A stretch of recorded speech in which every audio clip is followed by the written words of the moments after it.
Hey, what's going on YouTube? So today I'm going to give you another video of my handicapping for the week, and just wanted to give you a couple of tips at the end of the day, at the end of the video, should I say. So here we go. First game on the list, we have Denver Broncos and the Cleveland Browns. So here's the thing. Baker Mayfield went to go do an MRI, and with his MRI, we don't know if it's positive or negative. Also, Chubbs is out.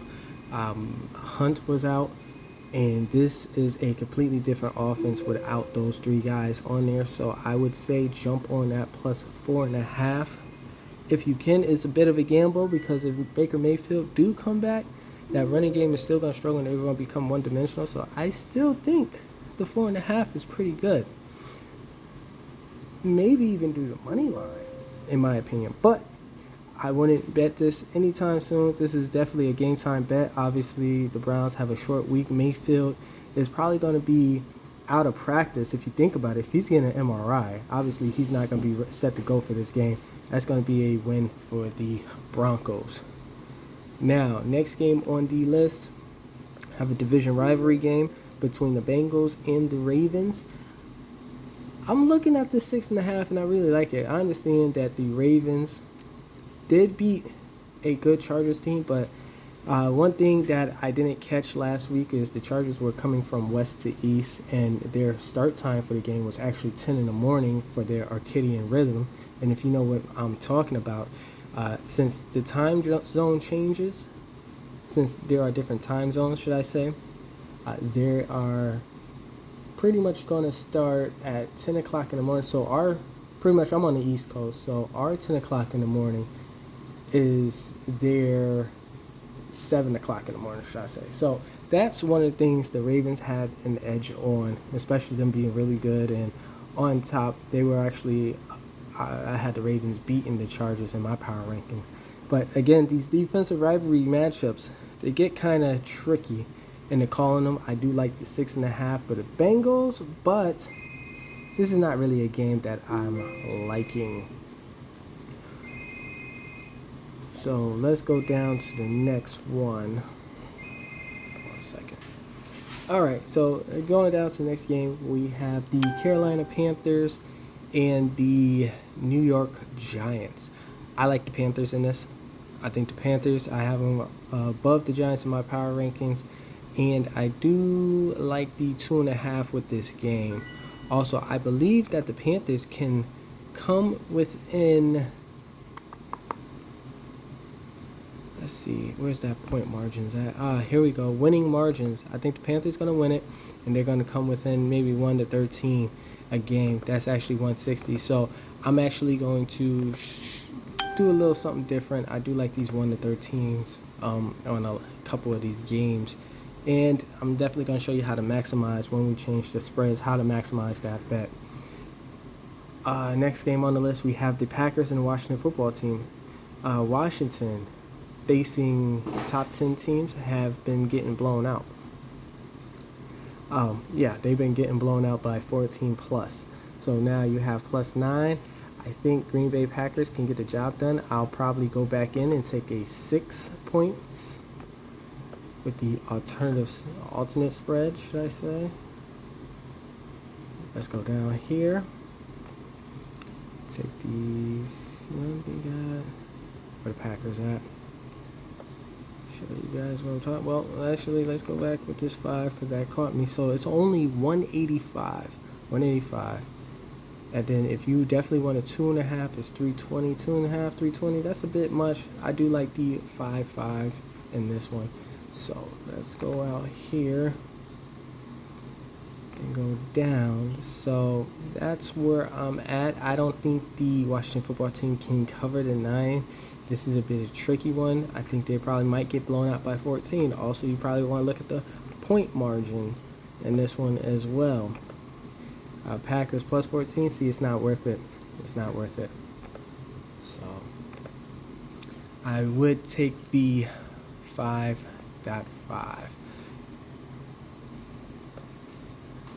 Next game on the list, we have the Chiefs and the Tennessee Titans. Again, the Titans are that tricky team. They start off slow and they get hot late in the season. So at this point, I'm staying away from this game. I'm going to wait until something happens. But the Chiefs I have the Chiefs above the Titans in my power rankings. So I'm gearing more towards the Chiefs in this one. But me, I'm personally not. I can't make heads or tails of that one. And these games are really hard this week. I'm trying to figure out what games I really like, and these games are really hard because of the point spreads are so high, and I don't like to get too deep in point spreads. So next game on the list, we have the Atlanta Falcons and the Miami Dolphins. Actually, I do like the Dolphins with the points. I'm going to get 3.5 with that one. Tua's back. Tua looks good. I want to say that Tua looks good. And one of the things when I was watching that game, Tua was actually getting that ball off awfully quick and making good passes. So that actually, I counted when they snapped the ball to when he threw it. It was like 2 seconds he got that ball off. And if you actually look at Tom Brady, I mean, compare him to Tom Brady, obviously you want to compare quarterbacks to the greatest quarterback. That is a really good sign, especially making good throws. So I definitely like Tua or the Dolphins over the Falcons. So looking over here, I just did the Green Bay Packers and the Miami Dolphins real fast, and I like these points, and I'm going to do a 2-leg parlay, and I'm probably going to do these for a couple other games in this video. But just to let you know, for $100, that's 164. Yes, I do like that. That's actually pretty good. So when you change the spreads on these, and then I do like Miami over the Falcons, and Miami did look good, and they're looking to bounce back and plus getting the other win. So that is definitely what I'm gearing towards in a couple of these games this week. One sec, I'll be back with you. All right, guys, I'm back with you. I have a bunch of stuff going on in the house, so if you can just bear with me, I had to just change my location to get a little more quieter.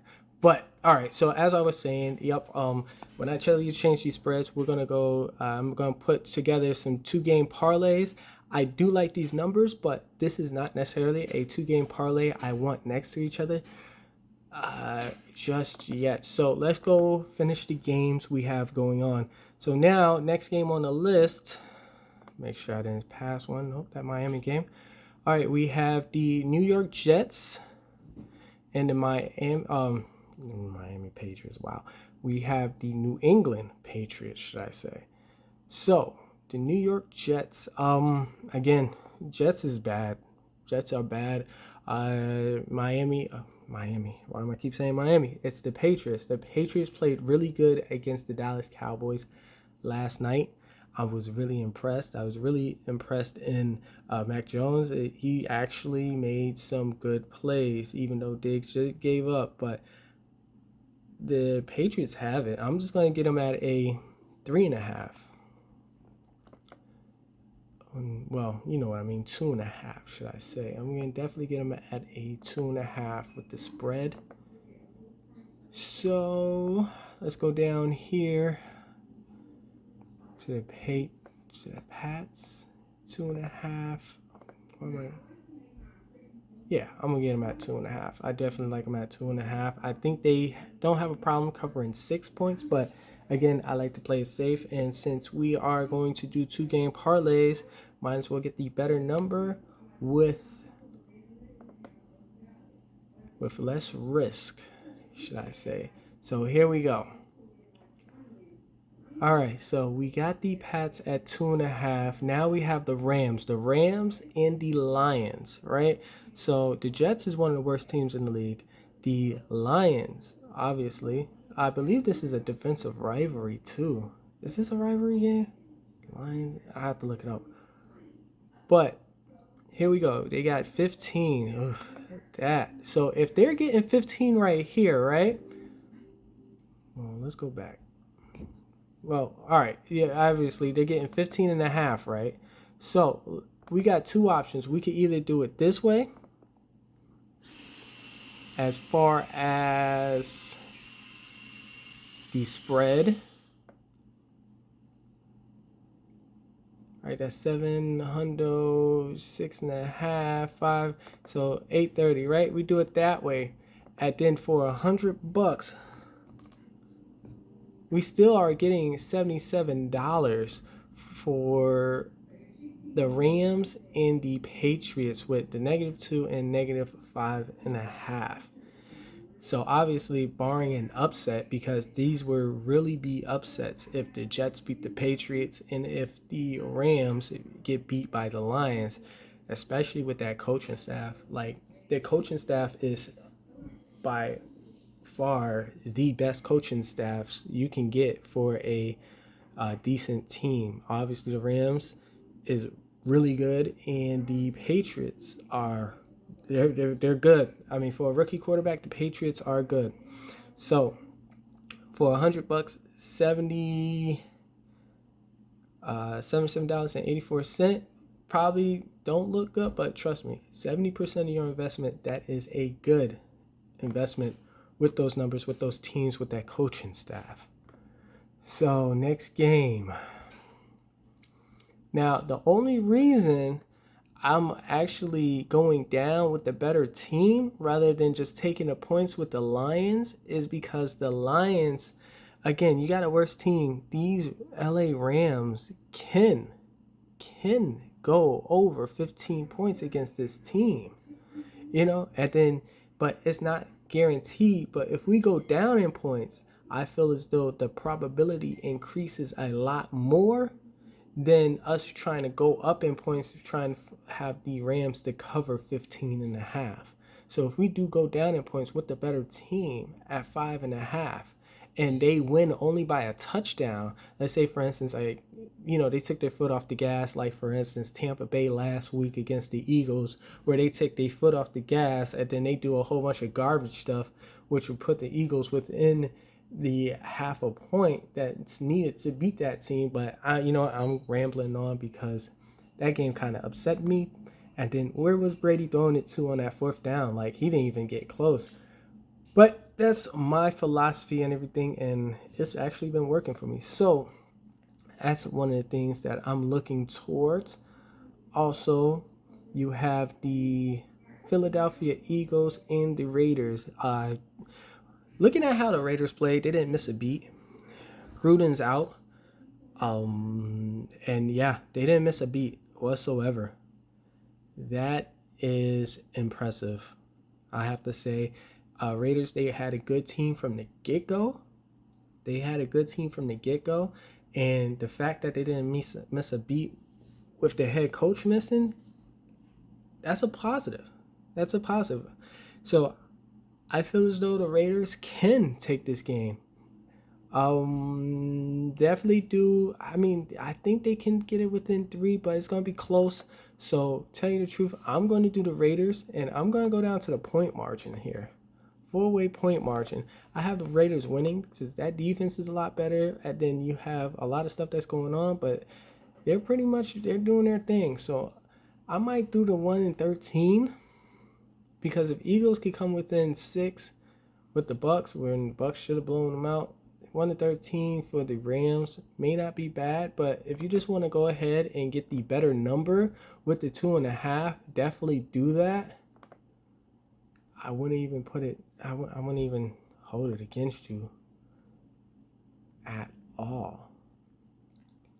So, I mean, definitely get the 2.5 with the Raiders. The Raiders are better than the Eagles.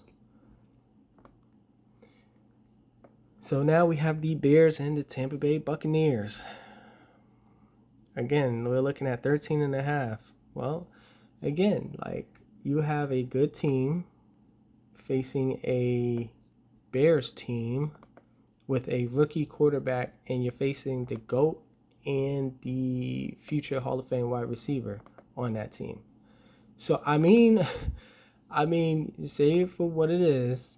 I like Tampa Bay in this one, obviously. Tampa Bay to win it. And I do like a better spread, should I say. I want to do a 5.5.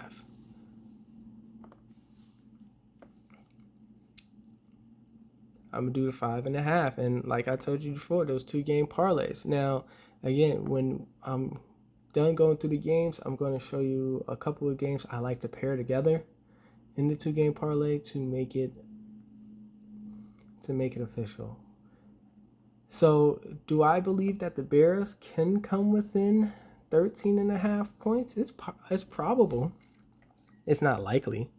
But with that Bears defense, it really is probable that they can cover the 13.5. Very probable. All right, so we have, well, without a running game, it's going to be kind of hard. And then I think their running back was hurt. So they're kind of down a running back as far as the Bears is concerned. So if you ask me, no. You're going to have Justin Fields running the ball a lot more than the Bears will be in a running game. Obviously, we have the Cardinals against the Houston Texans, the worst football team in the league. Obviously, we got the Cardinals at 17. Go down here. Four-way margin. Cardinals plus 14. Cardinals plus 14, you get 180. So, again, I mean, Houston hasn't been putting up points. Can they cover the 17? I'm going to say yes. They're going to cover the 17. They're going to cover the 17. And if they're going to cover the 17 and Houston's isn't going to put up any points, I'm going to say I would gear to the over, but this is kind of hard because obviously they're going to get some garbage points at the end there. Maybe if the quarterback can make a couple throws, but I definitely like the Cardinals in that one. I would do the money line, but the money line is just taking too much juice. If you just want to do a alternate point spread, get them at 10 points, or even do a teaser. Actually, I think if you just do the alternate point spread, get them at 10, that's a lot better than a teaser. And do a 2-game parlay with another team facing a worse team. Like, for instance, Patriots is facing one of the worst teams in the league. As far as the Jets. So next game on the list, we have the Colts and the 49ers. I like the 49ers in this, even though the Colts did beat up at the worst team in the league last week. But the 49ers are coming off a bye, so they have a little more time to study against these Colts team. And I do like the over in this. I do like it, but I'm not saying bet that. But if you look at the spread, I definitely like the... if you could get that at 2.5, definitely get that at 2.5. But I don't see it being a problem for San Fran. And last but not least, this is a hard one. I'm not gonna lie to you. You have a New Orleans Saints team. Like I can't get a read on this Saints team. I can't. And this Seattle Seahawks team, I don't even know what kind of identity they have. Either they're running. They did a lot of running last night, so yeah, I can't get a read on any one of these teams as the moment, should I say. So definitely I'm leaving that game off my list. So now let's get into it. So we have the Arizona Cardinals and we have Houston. Obviously the Cardinals is going to win this one, right? So I like the plus 14 with the full-way point margin, and they're not taking up a lot of juice. So obviously that's one of the worst teams in the league they're playing against. In the Rams, let's see. I'll leave the Rams up there. All right, now let's go over to what is another bad team. Well, we got the New York Giants and the Panthers, but we can find a better game. Oh, what is this? Back. Come on. There you go. There you go. All right, we can find another game on the list. So we have the Pats and the New York Giants. So the Patriots is facing the New York Giants. Get that at 2.5. And I think that Giants game or that Patriots game may be the safest game to do a 2-leg parlay on some of these other games. Actually, this Arizona is the safest game. the Arizona Cardinals with the plus 14. I feel as though it's the safest game to bet and have that as the anchor and betting on the other teams you think are going to win. So me personally, I would do that. I would bet because the Houston Texans are terrible. The Arizona Cardinals have the points. They have the defense. So I would have them at 14 plus 14, and I'll probably make maybe 3 or 4 bets like this, right? With who would I have on there? If I'm liking the 49ers at the 2.5, I put them and the 49ers on there.